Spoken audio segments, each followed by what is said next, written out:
Surat textile ઉદ્યોગ પર પણ મોંઘવારીનો માર, હવે કોલસાના ભાવમાં વધારો. સુરત ટેક્સટાઇલ માર્કેટ પર વધુ એક મોંઘવારીનો માર પડ્યો છે. ક્રૂડ ઓઇલ અને ગેસ બાદ હવે લિગ્નાઇટ કોલસો મોંઘો બનતા ઉદ્યોગકારોની ઊંઘ હરામ થઈ છે. દાવો છે કે ઇન્ડોનેશિયાથી આવતા લિગ્નાઇટ કોલસાના ભાવમાં પ્રતિ ટન 3 થી 4 હજારનો વધારો ઝીકાયો છે. અગાઉ આશરે 6,000 રૂપિયા પ્રતિ ટન મળતો કોલસો હવે વધીને 9,000 થી 10,000 રૂપિયા પ્રતિ ટન સુધી પહોંચ્યો. પ્રોસેસિંગ યુનિટમાં ગરમી અને બોઇલર માટે કોલસાનો ઉપયોગ થતો હોવાથી આ ભાવ વધારો સીધો જ પ્રોસેસિંગના ખર્ચમાં ઉમેરાઈ રહ્યો છે.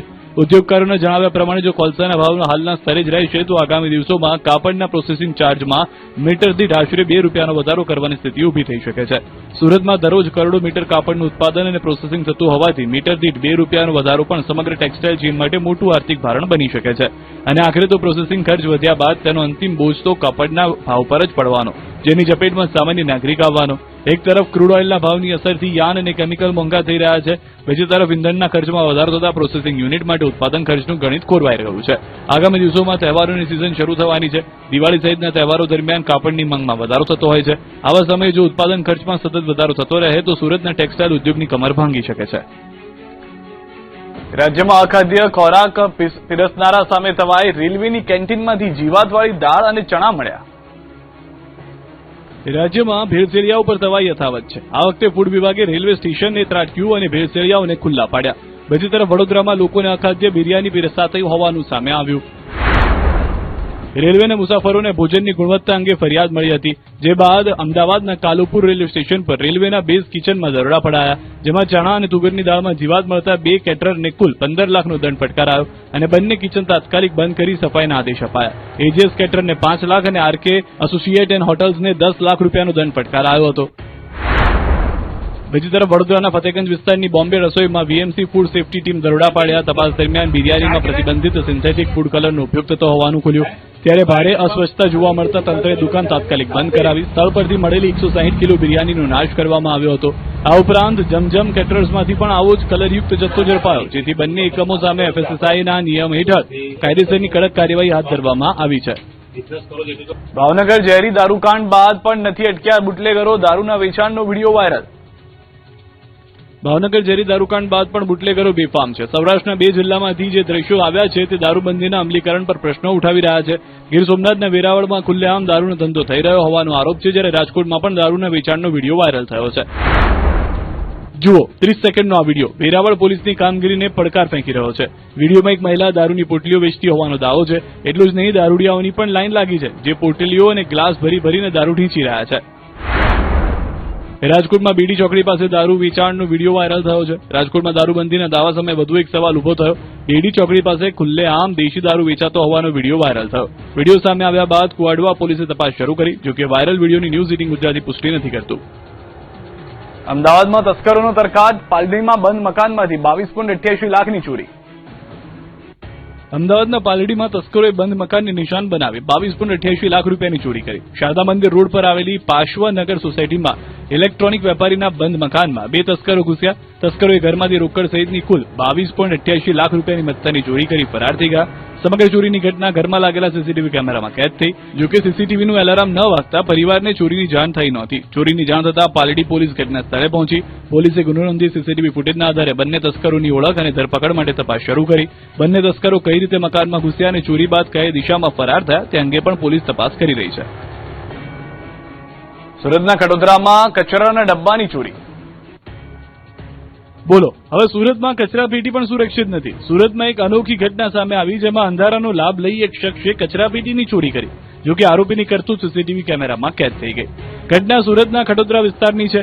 અહીં જાહેર સ્વચ્છતા માટે મૂકવામાં આવેલી એસએમસીની પેટીઓ જ ચોરાઈ ગઈ. દુકાનની બહાર મૂકવામાં આવેલા કચરાના ડબ્બાની અજાણ્યો શખ્સ ઉઠાવીને લઈ જતો જોવા મળી રહ્યો છે. જાહેર ઉપયોગ માટે મૂકવામાં આવેલા ડબ્બાની ચોરી થતા સ્થાનિકોમાં પણ આશ્ચર્ય ફેલાયું. સ્થાનિકો રમૂજ સાથે કહી રહ્યા છે કે કચરાના ડબ્બા જ ચોરી થઈ જશે તો લોકો કચરો ક્યાં નાખશે. સાથે જ સ્થાનિકોએ સીસીટીવીના આધારે શખ્સની ઓળખ કરી કડક કાર્યવાહી કરવાની માંગ કરી. કચરાના ડબ્બા ચોર કોણ છે તે અંગે જાણવાની સૌને ઉત્સુકતા છે. સાથે જ શહેરના અન્ય વિસ્તારોમાં મૂકવામાં આવેલા એસએમસીના કચરાના ડબ્બાની સુરક્ષા અંગે પણ ધ્યાન આપવા માંગ ઉઠી છે. અમદાવાદ બાદ વડોદરામાં સ્વાઇન ફ્લૂનો ભરડો, રાજકોટમાં રોગચાળાથી હોસ્પિટલમાં દર્દીઓની કતાર. અમદાવાદ બાદ હવે વડોદરામાં પણ સ્વાઇન ફ્લુએ માથું ઉંચક્યું છે. વડોદરામાં સ્વાઇન ફ્લુના 2 પોઝિટિવ કેસ સામે આવતા આરોગ્ય તંત્ર દોડતું થયું છે. અકોટાની 35 વર્ષીય મહિલામાં સ્વાઇન ફ્લુના લક્ષણો જોવા મળ્યા છે, જ્યારે મહેશ તડવી નામના દર્દીની પણ એસએસજી હોસ્પિટલમાં સારવાર ચાલી રહી છે.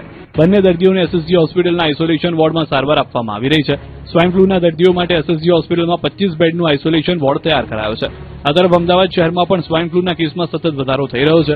ઓગસ્ટ મહિનામાં જ અમદાવાદમાં 70 થી વધુ સ્વાઇન ફ્લુના કેસ સામે આવ્યા છે અને સરકારી તેમજ ખાનગી હોસ્પિટલમાં દર્દીઓ સારવાર લઈ રહ્યા છે. બીજી તરફ રાજકોટમાં પણ બેવડી ઋતુના કારણે રોગચાળો વકર્યો છે. રાજકોટ મહાનગરપાલિકા સંચાલિત આરોગ્ય કેન્દ્રમાં એક સપ્તાહમાં 2300 થી વધુ કેસ નોંધાયા છે, જેમાં શરદી ઉધરસના 1054, સામાન્ય તાવના 1017 અને ઝાડા ઉલટીના 347 કેસ સામે આવ્યા છે. બદલાતા વાતાવરણ વચ્ચે ક્યારેક વાદળછાયું વાતાવરણ તો ક્યારેક ભારે ગરમીનો અનુભવ થઈ રહ્યો છે, જેના કારણે લોકોમાં વિવિધ બીમારીઓનું પ્રમાણ વધ્યું છે. જૂનાગઢની નોબેલ આયુર્વેદિક કોલેજ સામે સીબીઆઈ ફરિયાદ તો અમદાવાદની કોલેજ અને સ્કૂલ વિવાદમાં. જૂનાગઢની નોબેલ આયુર્વેદિક કોલેજ સામે 13 શિક્ષકોને લઈને સીબીઆઈમાં ફરિયાદ નોંધાઈ. આ 13 શિક્ષકો માત્ર કાગળ પર જ હોવાની શંકા વ્યક્ત કરવામાં આવી છે. એનસીઆઈએસએમની હિયરિંગ કમિટીમાં સભ્યને આ શિક્ષકોને ક્લિયર કરાવવા માટે 10 લાખ રૂપિયાની લાંચની ઓફર કરાઈ હોવાનો ફરિયાદમાં આક્ષેપ છે. ફરિયાદ મુજબ કોલેજના ટ્રસ્ટી પ્રતિક મોરી અને ફેકલ્ટી ડોક્ટર અભય નલાવડે દ્વારા લાંચની ઓફર કરાઈ હતી. 22 ઓગસ્ટે દિલ્હીમાં 10 લાખ રૂપિયા ચૂકવવાનું વચન અપાયું હોવાનો દાવો કરવામાં આવ્યો છે. લાંચની ઓફર મામલે સીબીઆઈ એસીબી દિલ્હીમાં ભ્રષ્ટાચાર નિવારણ અધિનિયમ હેઠળ ગુનો નોંધાયો છે. 13 શિક્ષકોની ચકાસણીની જવાબદારી એનસીઆઈએસએમની હિયરિંગ કમિટીમાં સભ્યને સોંપવામાં આવી છે. હવે સમગ્ર મામલે સીબીઆઈ એસીબી દિલ્હીના ઇન્સ્પેક્ટર દ્વારા તપાસ હાથ ધરવામાં આવી છે. આ તરફ અમદાવાદના શ્યામ ઘનશ્યામ સ્કૂલે પૂર્વ મંજૂરી વિના શાળાને અન્ય સ્થળે ટ્રાન્સફર કરતા વિવાદ સર્જાયો છે. શ્યામ ઘનશ્યામ સ્કૂલને જુહાપુરાની અહમદાબાદ સ્કૂલ ઓફ એજ્યુકેશન કેમ્પસમાં ટ્રાન્સફર કરી દેવાઈ છે, જેથી 190 વિદ્યાર્થીઓનું ભવિષ્ય અંધકારમય બન્યું છે. સમગ્ર મામલાને લઈને શિક્ષણ વિભાગ ફોજદારી ગુનો દાખલ કરશે. આ વિદ્યાર્થીઓને નજીકની શાળામાં શિફ્ટ કરવાની સૂચના અપાઈ છે.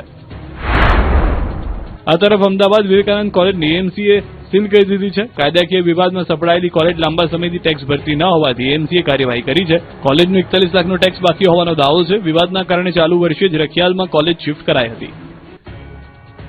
રક્ષાબંધન પહેલા સુરતના બજારોમાં યુનિક રાખડીઓનો ક્રેઝ. ડાયમંડથી લઈને ગૌમય રાખડી બની આકર્ષણનું કેન્દ્ર. રક્ષાબંધનના પર્વને હવે ગણતરીના દિવસો બાકી છે, ત્યારે સુરતના બજારોમાં પરંપરાગત રાખડીઓ સાથે યુનિક રાખડીઓનો ક્રેઝ જોવા મળી રહ્યો છે. સોના, ચાંદી અને ડાયમંડથી તૈયાર કરવામાં આવેલી રાખડીઓ ગ્રાહકોનું ખાસ આકર્ષણ બની છે.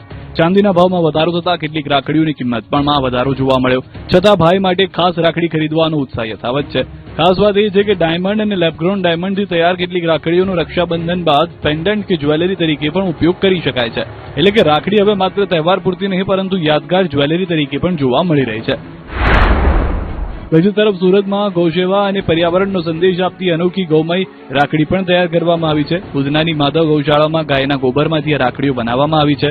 રક્ષાબંધનના પર્વને ગૌસેવા સાથે જોડવાના પ્રયાસ રૂપે તૈયાર કરાયેલી આ રાખડીઓનું વિવિધ સ્થળોએ વિતરણ કરવામાં આવશે. આમ સુરતમાં રક્ષાબંધનને લઈને એક તરફ ડાયમંડ રાખડીનો જલવો જોવા મળી રહ્યો છે, બીજી તરફ ગૌમય રાખડી પર્યાવરણ અને ગૌસેવાનો અનોખો સંદેશ આપી રહી છે.